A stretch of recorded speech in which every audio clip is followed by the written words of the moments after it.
Coby Mayo is an absolutely polarizing prospect, but why can't he hit in the big league so far?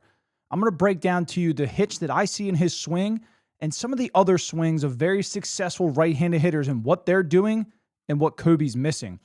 And I'm also going to maybe touch on how the Orioles continue to allow this to happen. You know, the art of hitting, especially hitting in the big leagues, is to stay quiet, it's to stay short to the ball, and it's to not have a whole lot of movement. And probably the first thing you're ever taught is to not move your head. Now, I want you to look at some of the swings of some of the best right-handed hitters in the game right here. So I've got Aaron Judge, I've got Manny Machado, Mike Trout, an old school version of Nelson Cruz.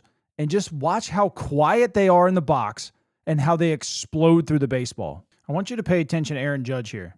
So he absolutely obliterates this ball. But if we kind of look back at it, look how quiet his head sits. Look how quiet his hands are during his stride and how he's just direct to the baseball. It's a beautiful thing to watch. Judge is probably one of the best right-handed hitters in all of baseball, maybe all time. I won't get into that in this video. What you see here out of Aaron Judge, right? The head movement behind the wall. It's not moving that far down on the wall. The hands are cocked and loaded. When that front foot hits, he is absolutely ready to obliterate a baseball. It's just like a loaded gun. It's ready to go. And when you click fire, it goes. That's what Aaron Judge is. Let's take a look here at Mike Trout, and I'll show in Manny Machado, and I'll show old school Nelson Cruz. And why I'm showing these is this is what I want Coby Mayo to fix. Look at Trout here, standing tall in the box, head not really moving around. He gets his foot down in a timely manner. The head's not moving a whole lot. His hands are, again, in that locked position, in that loaded gun position, and he explodes on the baseball. Now, Machado's a little bit different than everybody else. You know, as he's gotten older, he's moved to a more open stance. And it looks like he has some movement, you know, between where he starts and where he actually finishes. But when you see the front foot touch, that's considered the hitting position. The hands, again, are still locked. The front foot gets down. Yes, he's lower than where he started, but he's in a hitting position. But you can see the hands are locked for a very long time here.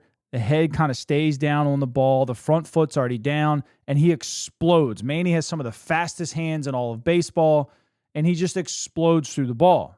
So here are some of the things that I see with Coby Mayo, where he starts and where he stops. When we're talking about from where he starts his stride, where his head position is, to where he stops to get in a hitting position, the head drops a significant amount. And we'll look at the wall behind where he starts to where he finishes. We'll map it out. The second thing I want to point out is his hands and how they're still moving instead of being in that loaded position ready to hit when that front foot's down. And the third thing is just the actual swing path. I mean, at sometimes it almost looks like he's trying to just bend down and get up and around the ball. And that doesn't work at the big league level.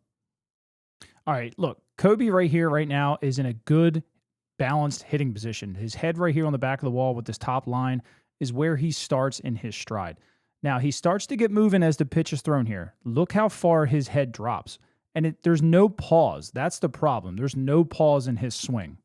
And it's weird to hear, okay, a pause in a swing. And I'm not talking like a 1 second or 2 second pause. But there's that difference in baseball when you get that front foot down and you're looking at what's coming. It's the slightest pause, but everything is locked and ready to go. Coby never gets to a locked position when that front foot hits. So here's the next one. Again, good balanced start position. Look at his hands. Look how much they drop here while he's moving, and then they go back up, and then he tries to swing. Pay real close attention to how much movement is in his hands when that front foot hits here. Look, you can see his front foot's down. Everything's squared off. But now it looks like the front body is just late. And when you're late like that, you create that bat drag just like this. And this right here is what I really want you to pay attention to. It's just how much movement after that front foot does hit. So the pitch is being delivered here. Coby starts in his windup here, and the front foot's down. Now see how that front foot is kind of flailing out, and the bat's late, and he's got to kind of uppercut it. A good big league hitter should not be missing a 90-mile-an-hour pitch that far up in the zone. Is this fixable for Coby Mayo? Yeah, it really is, right? One, it's timing, right? How much movement are you still going to have when your front foot hits? That comes back to timing. When that front foot's down, again, I've said this multiple times, them hands have got to be loaded and ready to rock and roll. not still moving down and up and back into your hitting position. You can't be late. And timing is everything. When you're late with your hands, when you're late with your front foot, the first thing that's got to go is your front hip, right? And when you do that, and you can see in some of Coby's swings, the first thing that goes is the hip. Next thing that goes is the shoulder. Why? Because you got to get that bat through the zone. And the only way to do it is to pull this out and create bat drag. And that's what Coby has right now, bat drag.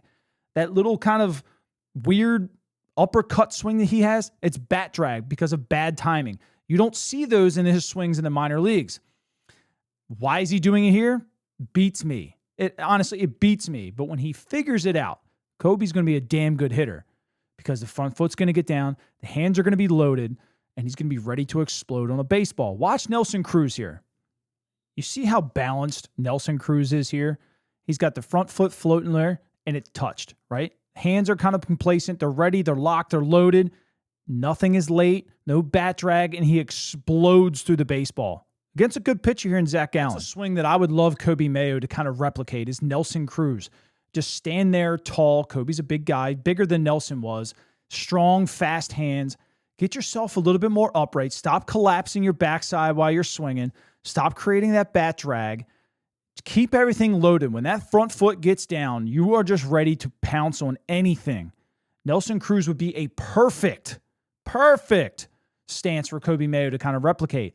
But anything right now, these Baltimore hitting coaches, why are they not seeing the same stuff that I can see? Maybe they are. I don't know. I don't want to pass judgment. But why has a change not been made? This is go-to now for Coby Mayo. Why has a change not been made? This kid has exceptional bat speed, exceptional hands. He's got a good eye. He is going to be a pretty good big league player when he figures this little stuff out. Make the changes now. Find out why he's creating bat drag.